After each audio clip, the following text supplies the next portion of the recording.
Hadirin yang dimuliakan Allah, dalam keseharian hidup kita senantiasa melakukan sesuatu itu berdasarkan biasanya dua kategori. Pertama urgensi, yang kedua signifikansi. Urgensi itu apa? Keterdesakan. Mana yang paling urgent untuk kita lakukan, itu biasanya yang kita pilih untuk kita kerjakan. Mana di antara yang paling urgent itu, yang paling penting, yang paling signifikan, yang paling vital untuk kita laksanakan, maka itulah kemudian yang kita pilih untuk kita kerjakan.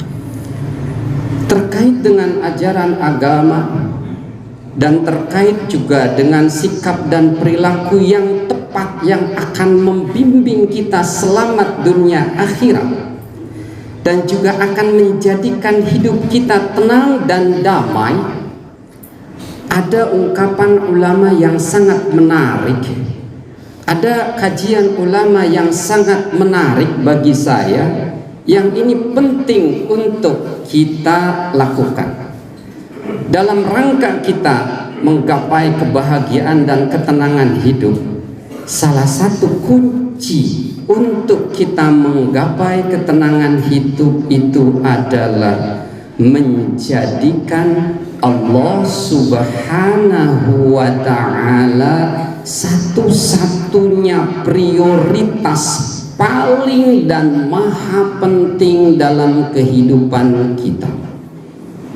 Jadi salah satu kunci kesuksesan, kebahagiaan, ketenangan, kedamaian dalam hidup, ketenangan jiwa adalah menjadikan Allah sebagai prioritas utama dan merupakan zat yang maha dan paling penting.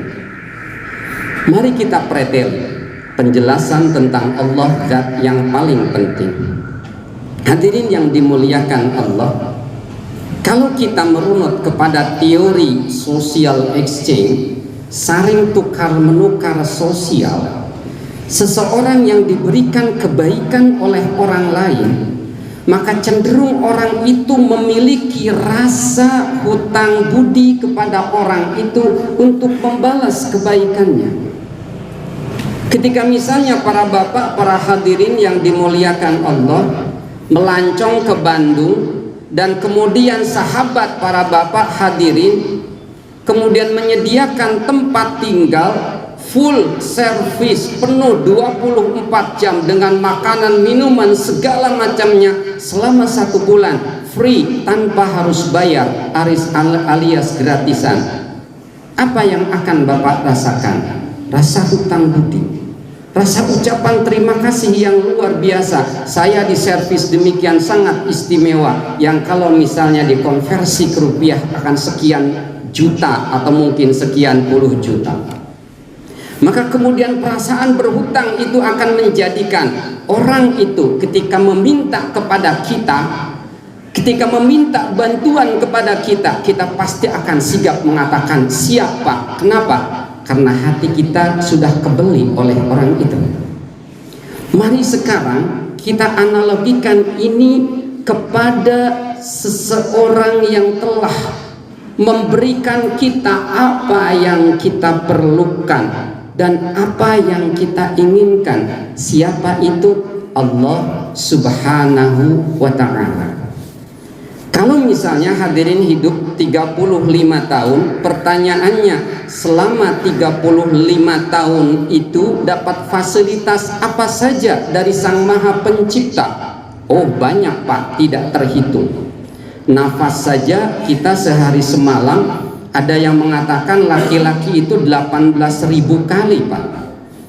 18.000 renghap, bahasa Sunda mengarenghap, 18.000. Perempuan 26.000 karena paru-parunya lebih kecil. Kalau 35 tahun kalikan hari, berapa miliar oksigen yang kita hirup, dan itu gratis. Bayangkan ketika kita tidak bisa menghirup oksigen dan harus beli ke rumah sakit, itu mahal. Allah menyediakan oksigen gratis, baru satu, itu oksigen. Belum yang lainnya, apa itu air. Pernahkah Bapak kehausan dari sejak lahir sampai sekarang? Alhamdulillah air selalu tersedia. Pernahkah kita kelaparan dari sejak lahir sampai sekarang? Alhamdulillah kita tidak pernah kelaparan. Kalau kita hitung fasilitas jasa Allah kepada kita, sudah tidak akan terhitung jumlahnya. Makanya logis kemudian Al-Quran mengatakan, wa in ta'uddu ni'matallahi la tuhsuha. Jikalau engkau akan menghitung nikmat-nikmat Allah, fasilitas yang diberikan oleh Allah, pasti tidak akan terhitung jumlahnya.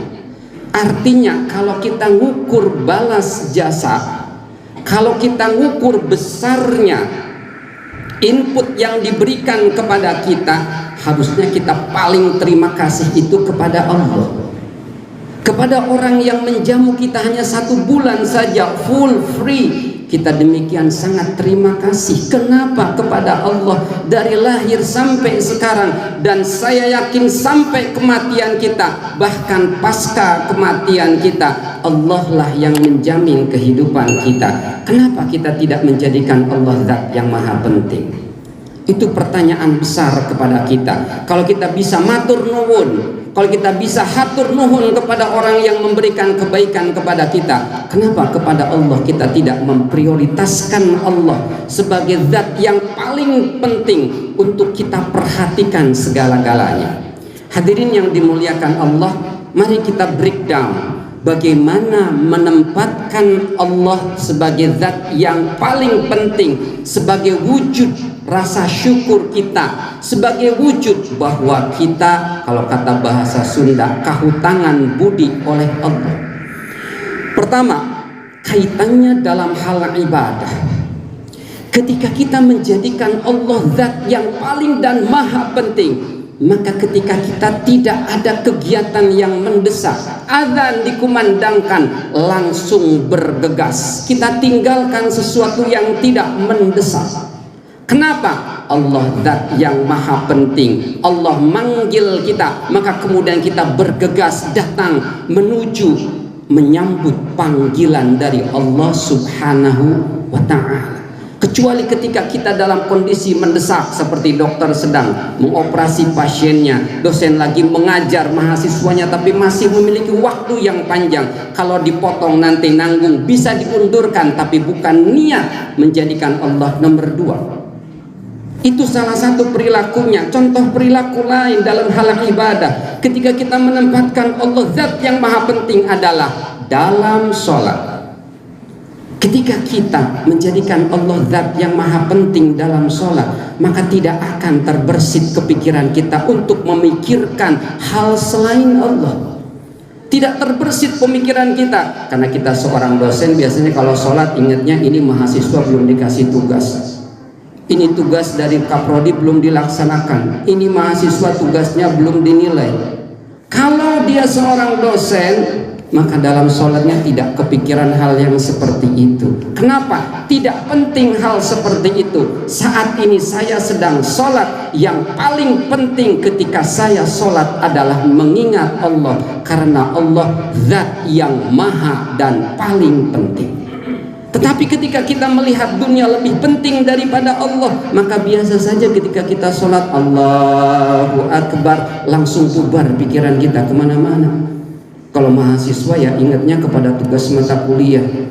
Mungkin kalau misalnya pedagang ingatnya kepada untung rugi. Mungkin kalau perencana ingatnya apa yang akan dilakukan di hari yang akan datang. Ketika itu yang kita lakukan, secara tidak langsung kita mengatakan engkau Allah bukan zat yang maha penting untuk saya ingat ketika kita sholat. Dan itu naif dan naif luar biasa, karena Allah tidak pernah lupa kepada kita menyediakan kebutuhan kita. Itu yang pertama. Yang kedua, saya akan singkat. Dalam kehidupan sosial kita, ketika kita menjadikan Allah zat yang maha penting, maka yang akan kita pertimbangkan adalah hanya apakah Allah suka atau tidak, Allah ridho atau tidak. Terlepas makhluk mau suka atau tidak, tidak peduli dan tidak penting, makhluk tidak penting, yang penting Allah ridho kepada saya. Contoh, ada sebuah kisah para hadirin dan itu cukup menyentuh. Ada seorang ulama besar namanya Imam Ahmad bin Hanbal. Beliau ini seorang ulama besar, madhab keempat dalam 4 madhab yang diakui di seluruh dunia. Setelah Hanafi, Syafi'i, Maliki, Syafi'i dan Hambali. Imam Ahmad bin Hanbal itu pendiri madhab Hambali. Suatu saat beliau itu diundang oleh tetangganya. Ya Imam, diaturi ke rumah. Datang ke rumah tetangga seorang pemuda. Ketika datang sampai ke sana, si pemuda itu kemudian dengan tidak sopannya mengusir Imam Ahmad bin Hanbal. Imam, saya tidak perlu Anda, silahkan Anda pulang lagi. Bagaimana ekspresi Imam Ahmad bin Hanbal? Jasusu, biasa-biasa saja. Pulang. Hari berikutnya, waktu selain itu, diundang lagi, Imam diaturi datang. Datang Imam Ahmad bin Hanbal. Demikian juga perlakuan yang sama. Imam, saya tidak perlu Anda, silahkan Anda pulang. Pulang lagi dan biasa aja, raut wajahnya tidak menunjukkan ada ekspresi marah, benci, enak dan sebagainya. Pulang. Kemudian yang ketiga diundang lagi, datang lagi Imam Ahmad bin Hanbal, sama disuruh pulang lagi, diusir lagi. Tobat setelah yang ketiga kalinya, si pemuda itu menemui Imam Ahmad bin Hanbal dan mengatakan, wahai Imam, engkau saya permainkan 3 kali, kok Anda tidak marah? Apa yang dijawab, apa hal yang diutarakan Imam Ahmad bin Hanbal? Imam Ahmad bin Hanbal mengatakan, wahai pemuda, saya ini tidak ada urusan dengan Anda. Urusan saya adalah dengan Allah. Karena Allah memerintahkan saya untuk memuliakan tetangga, maka saya bahagia, saya senang bisa mengikuti perintah Allah memuliakan tetangga. Saya tidak ada urusan dengan Anda. Yang saya pentingkan adalah saya bahagia bisa menjalankan perintah Allah memuliakan tetangga. Luar biasa. Dari hal yang seperti itu, terbebas dari hal-hal yang seringkali menjadikan beban kepada kita. Karena kita mungkin seringkali tebar pesona atau pencitraan, atau selalu ingin kelihatan baik di depan makhluk, sementara di depan khalik kita tidak punya prestasi apa-apa. Ada satu ungkapan yang sangat menarik dari seorang ulama. Dia katakan, kalau Anda datang kepada saya, kemudian Anda menyampaikan kabar dari langit bahwa Allah membenci saya, baru saya gelisah. Tetapi kalau Anda datang kepada saya dan mengutarakan bahwa ada si A, si B, dan si C membenci saya, dan saya tidak bersalah hanya karena aspek subjektivitas dari orang 3 itu, la syai'alah, tidak penting buat saya, yang penting Allah ridho kepada saya. Itulah aplikasi dari aspek menjadikan Allah subhanahu wa ta'ala zat yang maha penting dalam kehidupan sosial kita. Maka insya Allah apapun yang kita alami, apapun yang kita jalani akan terasa indah, karena kita melakukan sesuatu sesuai dengan apa yang dianjurkan dan diperintahkan Allah. Adapun ketika makhluk tidak suka kepada kita, maka kita tidak akan resah, kita tidak akan gelisah, karena yang hanya kita dengar, yang hanya kita inginkan adalah ridho dari Allah subhanahu wa ta'ala. Barakallahu li wa lakum fil Qur'anil Karim, wa nafa'ani wa iyyakum bima fihi minal ayati wa dzikril hakim, wa taqabbalallahu minni wa minkum tilawatahu innahu huwas samiul alim, wa qur rabbighfir warham wa anta khairur rahimin.